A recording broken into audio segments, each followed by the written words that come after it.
మన మెగాస్టార్ చిరంజీవి గారి కుమార్తె శ్రీజ కొడితెల ఆవిడ సమాజానికి బయటకు వచ్చి మంచి సందేశం ఇచ్చిందండి. ఒక మహిళలే కాదు, మగవారు కూడా తెలుసుకోవాల్సిన విషయం. గుర్తుపెట్టుకోండి, తప్పులు అందరూ చేస్తారు, పొరపాట్లు అందరి వల్ల జరుగుతాయి. దానివల్ల తర్వాత ఆ తప్పు తెలుసుకొని నేను ఏదో తప్పు చేశాను అని ఎప్పుడు చూసినా కూడా ఒక ఆ భావనలోకి వెళ్ళిపోయి మానసికంగా కుంగిపోవడము, నా వలన చాలా పొరపాట్లు జరిగాయి, కుటుంబానికి ఇతరులు కూడా చాలా డ్యామేజ్ జరిగింది అనేసి ఒక అపరాధ భావనతో ఎప్పుడు కుంగిపోవడము, నిరాశ నిస్పృహలకి లోనవ్వడము, ఇలాంటి బాధలు సెలబ్రిటీల పిల్లలు కూడా ఉంటాయండి.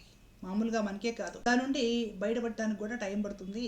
ఈ శ్రీజ కొడిదెల అనే ఈ చిరంజీవి గారి కూతురు కూడా ఆ విధమైన ఒక భావనలోకి వెళ్ళి చాలా స్ట్రగుల్స్ అనుభవించి మానసికంగా బాగా వీక్ అయిపోయి ఆ తరువాత మంచి మంచి సాధనా ప్రక్రియల ద్వారా తన సమస్యను సాల్వ్ అయిన తర్వాత ఆనందంగా ఆ విషయం పబ్లిక్లోకి వచ్చి చెప్పడం ఉదాహరణ చాలా మంచి విషయం.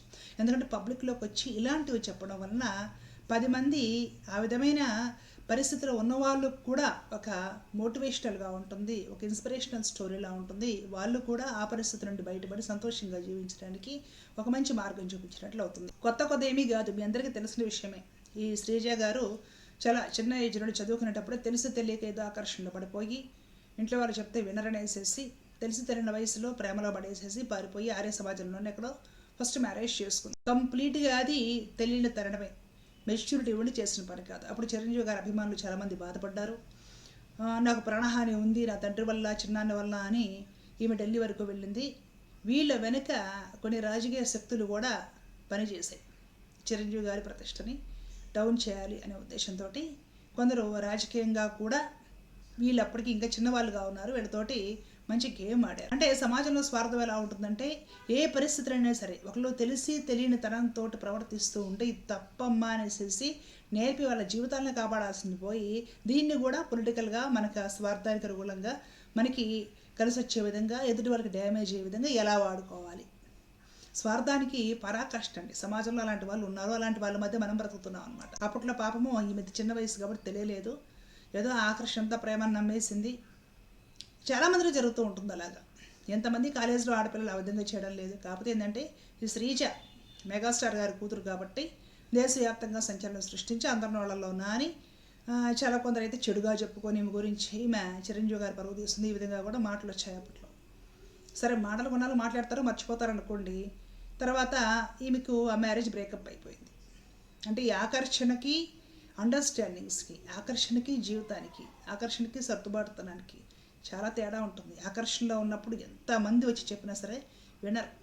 అందుకే తెలిసి తెలియక యువత తప్పుడు నిర్ణయాలు తీసుకొని పిచ్చిదారులు వెళ్ళేసేసి చివరికి సవాలుగా తేలుతున్నారు. అర్థమవుతుంది కదా. ఈవిడ మిస్టేక్ చేసింది, తర్వాత అది ఫెయిల్ అయిపోయింది. ఫెయిల్ అయినప్పుడు మానసికంగా చాలా సంఘర్షణ ఉంటుంది. సరే, అప్పుడు కూతురు పుట్టింది. అది దాటుకుని నిదానంగా వచ్చేసి మెచ్యూరిటీ వచ్చిన తర్వాత ఇంకొక కొత్త లైఫ్ స్టార్ట్ చేయాలనుకోవడం తప్పేమీ కాదు, స్టార్ట్ చేయాలి కూడా. మరలా ఇంకొక సెకండ్ ఇన్నింగ్స్లో ఇంకొక మ్యారేజ్ చేసుకోవడం జరిగింది. మరలా అప్పుడొక కూతురు, వరుస 2 కూతుర్లు.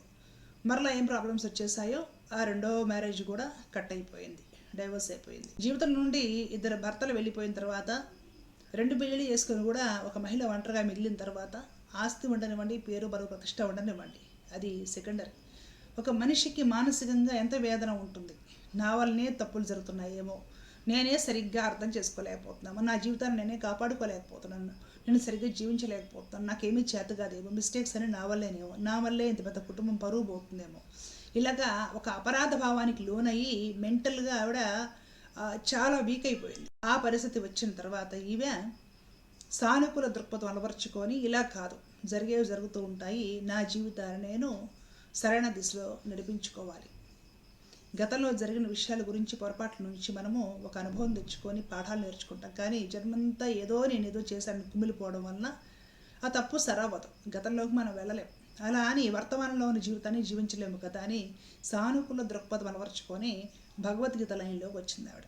కృష్ణమాచార్య యోగ దాన్ని ఆశ్రమించి చక్కగా యోగ సాధనలు చేసింది, వ్యాయామం చేసింది, ప్రాణాయామాలు లాంటివి చేసింది, కొన్ని ఆహార నియమాలు పాటించింది, కుటుంబానికి దూరంగా కొద్ది రోజులు ఏకాంతంగా ఉంది, అనుకూలమైన దృక్పథాన్ని పెంచే పుస్తకాలు లాంటివి చదివింది, వాటిని ప్రాక్టికల్గా అమలు చేసింది. నిదానంగా ఈ మానసిక రుగ్మతలు ఏమైతే ఉన్నాయో ఆందోళనలో నా జీవితము నేనే నాశనం చేసుకున్నాను, తెలిసి తెలియక పొరపాట్లు నేనే చేశాను, నా వల్లే కుటుంబం పరుగు పోయింది, నా వల్లే అందరూ చెడుగా చెప్పుకుంటున్నారు, నా వల్లే తల్లిదండ్రులకి అందరికీ నష్టం కలిగింది, ఇలాంటి ఈ అపరాధ భావన నుండి తేలికగా బయటపడగలిగింది. తర్వాత ఆ ఇన్స్పిరేషనల్ స్టోరీ బయటకు వచ్చి పబ్లిక్కి చెప్పింది. అది చాలా గొప్ప విషయం అండి. అందుకు నేను అభినందిస్తున్నాను.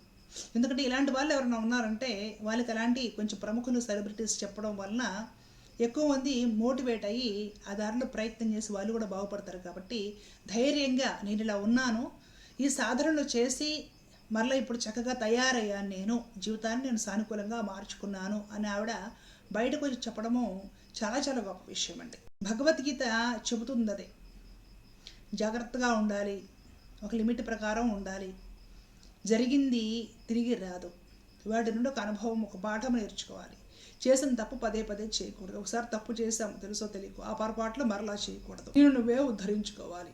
భగవద్గీత ఒక చోట చెప్తారు, ఉద్ధరేణాత్మనాత్మానం అని, అంటే నిన్ను నువ్వే ఉద్ధరించుకునే ప్రయత్నం చేయాలి. నిన్ను నీవే సరిదిద్దుకునే ప్రయత్నం చేస్తే నీ ఇంద్రియాలన్నీ కూడా నీకు ఫ్రెండ్స్లా సహాయపడతాయి.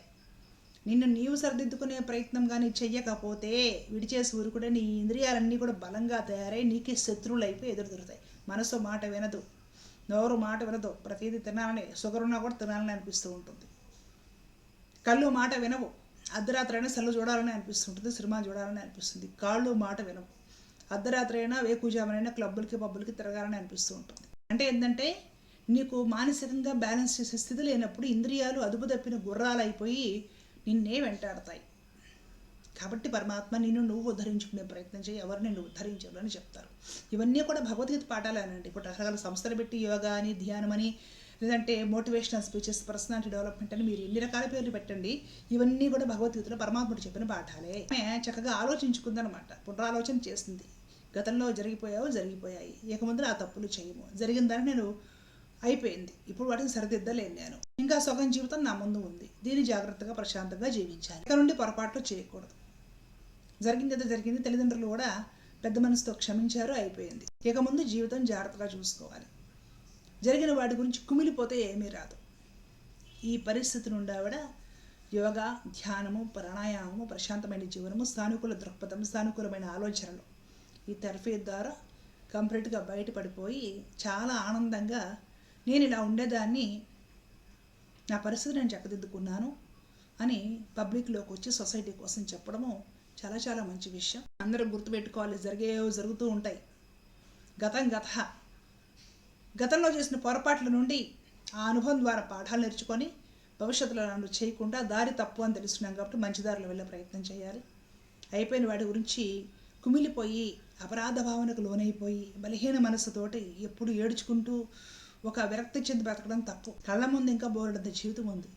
దానికోసం సానుకూల దృక్పథంతో, ఒక క్రమశిక్షణ కలిగిన జీవితంతో, ధర్మ మార్గంలో మంచి ఆలోచనలతోటి, మంచి వారితో స్నేహాలు చేసి, మంచి సాంగత్యం పెంచుకుంటూ జీవితంలో ముందుకు వెళ్ళాలి. సమాజం కోసము చేతనంత సహాయం చేయగలగాలి.